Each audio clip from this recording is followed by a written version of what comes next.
There are moments in life when a simple afternoon can change everything we believed we knew about ourselves. I thought I had experienced all the ways to be touched by life, that my soul had already known all its own secrets. But then he appeared, with that serene presence that only men who have lived much possess, and showed me that there were still unexplored territories within me. It was one of those gray afternoons when the world seemed suspended between melancholy and hope, and I had no idea I was about to discover a version of myself that had remained dormant for decades. If you've ever felt that life had lost that special flavor, that emotions had become predictable, leave your comment. This story might echo in deep places of your heart. It was an ordinary afternoon when he entered the small bookstore where I used to take refuge. It wasn't love at first sight. It was something more subtle, more dangerous. He had that natural elegance of men who have walked many roads, graying hair that gave distinction to his face, hands that seemed to hold stories in every line. His silver temples told stories of lived experiences, learned lessons, of a wisdom that only time can sculpt. He wore a dark wool coat that embraced his broad shoulders, and there was something in the way he moved that suggested confidence without arrogance, strength without haste. He was the type of man who knew how to wait, who understood the value of patience. Our eyes met between the poetry shelves, and there was a silent recognition, as if our souls already knew each other from somewhere we couldn't name. He held a philosophy book. I was leafing through verses about longing. What irony of fate. The moment extended for a few seconds that seemed like an eternity, as if time had decided to grant us this pause so we could truly recognize each other. There was something magnetic about his presence, an energy that attracted me inexplicably. I felt my heart accelerate slightly, not with anxiety, but with a deep curiosity I hadn't experienced in a long time. It was as if my soul was whispering that something important was about to happen. "Beautiful choice," he said, approaching with noiseless steps, like someone who knows how to move through life without disturbing what should remain at peace. His voice had the texture of aged wine, smooth and enveloping, with that deep tone that only mature men possess. Each word seemed carefully chosen, pronounced with the precision of someone who understands the power of words. There was no hurry in his speech, just a natural cadence that enveloped me like a familiar melody. His eyes, of deep brown with small golden flecks, studied me with respectful intensity, as if he could read between the lines of my personality just by observing how I held the book in my hands. The invitation for coffee arose naturally, as if we were two travelers who recognized each other at the same station. We sat at a corner table, away from curious glances, and began to unravel the threads of our existences. He spoke about art, about places where he had left pieces of himself, about how he had learned that true beauty was in the details that only experienced eyes could see. He mentioned trips he had taken alone, museums where he had spent hours contemplating a single work, books he had reread several times, discovering new meanings with each reading. There was a depth in his reflections that captivated me, a way of seeing the world that revealed layers of sensitivity I rarely found in other people. His words enveloped me like silk, creating an intimacy I hadn't experienced in years. There was something in the way he looked at me, not with the urgency of the young, but with the patience of someone who knows how to savor each moment, each nuance, each unspoken sigh. He paid attention not only to what I said, but to how I said it, to the small gestures that accompanied my words, to the moments of silence that punctuated our conversation. It was as if he was carefully mapping the contours of my personality, not to conquer, but to understand. This genuine attention awakened in me a sensation I had forgotten existed, the feeling of being truly seen and valued for who I really was, not for who I pretended to be. The afternoon transformed into night without us noticing. He proposed a walk, and I accepted without hesitation, feeling I was about to cross an invisible bridge within myself. There was something in the proposal that transcended the simple desire to prolong our conversation. It was as if we both knew, without saying a word, that this night would be special. The fresh street air welcomed us with a gentle breeze that carried the aroma of flowers someone had planted in the small gardens of nearby houses. We walked side by side, our steps finding a natural rhythm, as if we had already taken that route together many times. Occasionally, he would tell me stories about the places we passed, revealing an intimacy with the city that spoke of someone who knew how to observe and appreciate life's small details. Have you ever met someone who could awaken dormant parts of you just with words? Tell us in the comments how that experience was. We walked through the silent streets, and with each step I felt my daily armor dissolving. He didn't try to impress me with achievements or possessions. His seduction was deeper, more subtle. It was the way he stopped to admire the moon, how his fingers lightly brushed mine when he pointed out something interesting, how his presence made me feel simultaneously protected and vulnerable. There was a gentle masculinity in his gestures, a way of occupying space that reassured me without diminishing me. He opened doors without fanfare, offered his arm when crossing the street naturally, adjusted his pace to mine without me having to ask. These were small gestures, but they revealed an emotional education that only maturity can provide. We arrived at a small hidden garden, and there, under the dim light of the lampposts, he turned to me. He said nothing for a long moment, just studied me with those eyes that seemed to read between the lines of my soul. The atmosphere around us seemed charged with subtle electricity, as if even the plants and stones knew that something significant was happening between us. The perfume of night flowers mixed with the masculine scent of his skin, creating an olfactory symphony that would be forever engraved in my memory.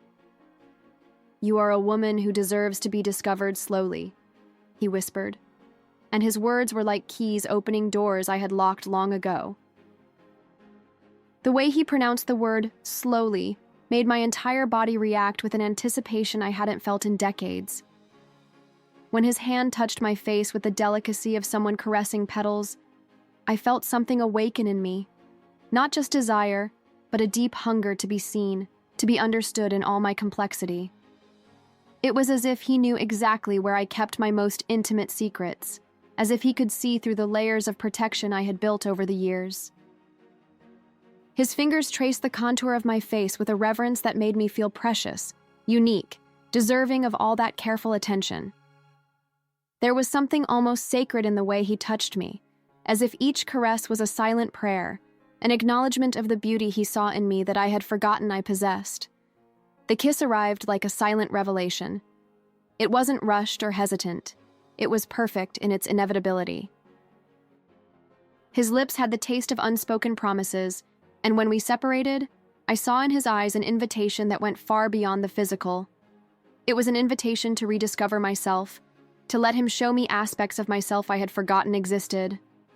The kiss had lasted only a few seconds, but had managed to communicate decades of repressed desire, of guarded dreams, of hopes I thought I had lost forever. There was technique in his lips that spoke of experience, but also a tenderness that spoke of heart. It was impossible not to surrender to that devastating combination of knowledge and care. Back at his apartment, each of his gestures was a symphony of care and intensity. He looked at me as if I were a work of art that deserved to be contemplated, admired, venerated. His experienced hands knew exactly where to touch to awaken not just my body, but my entire soul. The environment around us reflected his personality. Carefully organized books, artworks chosen with criteria, soft lighting that created dancing shadows on the walls. Everything spoke of a man who knew how to appreciate beauty in its multiple forms, who had cultivated not only knowledge, but also sensitivity. He offered me wine from a bottle that seemed to have been waiting years for the right moment to be opened, as if he knew this night would be special long before it happened. If you've ever lived a moment when you felt completely seen and desired by someone, leave a heart in the comments. Sometimes these experiences transform our perception about ourselves. It was then that he did what I had never felt before. He didn't just possess me physically, but enveloped my entire essence in a dance of surrender and discovery that lasted until the first lights of morning. It was as if he knew exactly how to guide my soul to territories I didn't know existed within me. Each caress was a silent question. Each kiss was an answer I didn't know I was looking for. There was infinite patience in his movements, a bodily wisdom that only years can teach.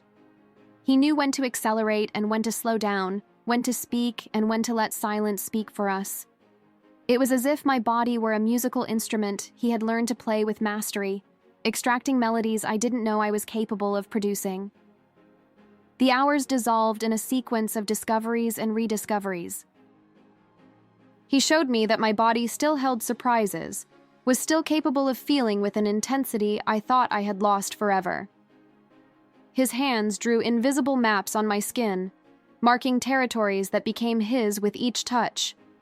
There was something almost mystical in the way he could read my unexpressed desires, as if he could decipher a secret language my body spoke that I didn't fully understand myself.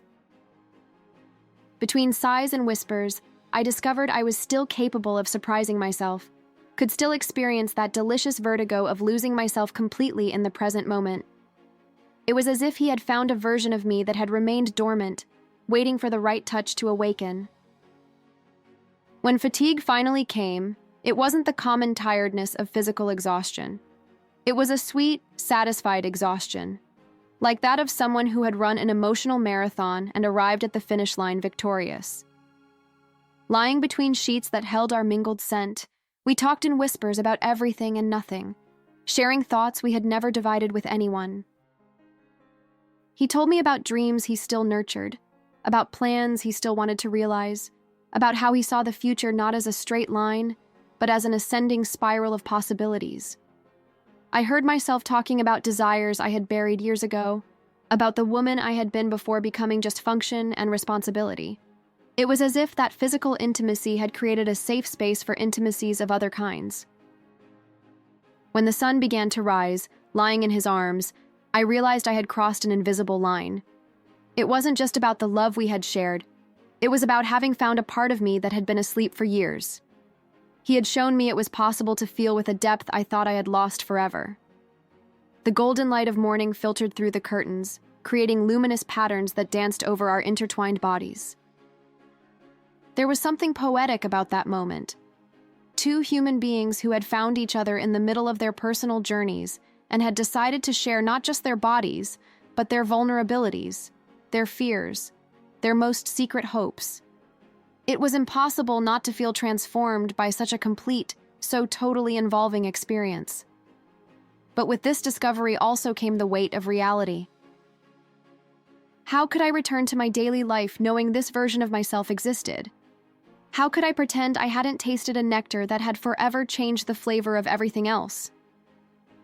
The questions multiplied in my mind like waves breaking on the shore, persistent, inevitable, transformative.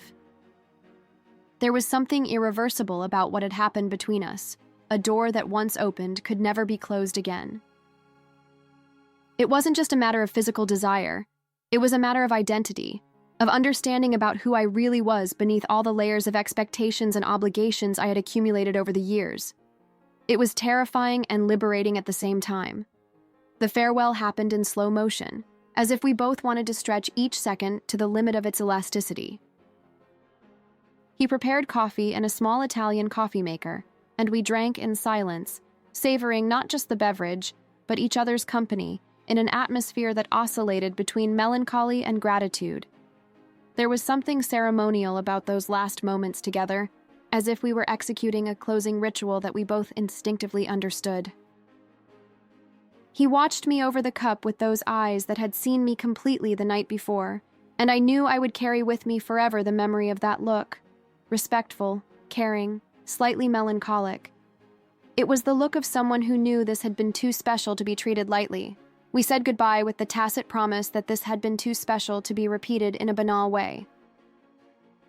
He kissed my forehead with the tenderness of someone who guards treasures, and I knew I would carry with me forever the memory of what it's like to be loved by a man who understands that true seduction happens in the soul before reaching the body. We didn't exchange phone numbers, didn't make plans for the future. There was an implicit wisdom in our separation that respected the perfection of that unique moment. It was as if we both understood that some experiences are so intense that trying to repeat them would diminish them, that the beauty of what we had shared resided exactly in its ephemeral and unrepeatable nature. Have you ever lived something so intense that it changed your perception about yourself? Share in the comments. Sometimes expressing these experiences helps us understand them better. Today, weeks later, I still feel the echo of his hands on my skin, still hear his voice whispering my name like a prayer. Have I changed? Yes, profoundly. Would I see him again? That's a question my heart still doesn't have the courage to answer. There are days when I wake up with the feeling that everything was an elaborate dream, a fantasy created by my needy imagination. But then I run my hand over my lips and can still feel the ghost of his kisses, or I look at myself in the mirror and see in my own eyes a brightness that wasn't there before. The transformation was subtle, but irreversible, like the change in sky colors at the exact moment between day and night. I learned that it's never too late to rediscover ourselves, to experience facets of our personality we thought we had lost forever. There was a young woman inside me that I believed had died long ago, and he managed to awaken her with his patience, his tenderness, his unique way of making me feel not just desired, but truly valued. It wasn't just about physical attraction.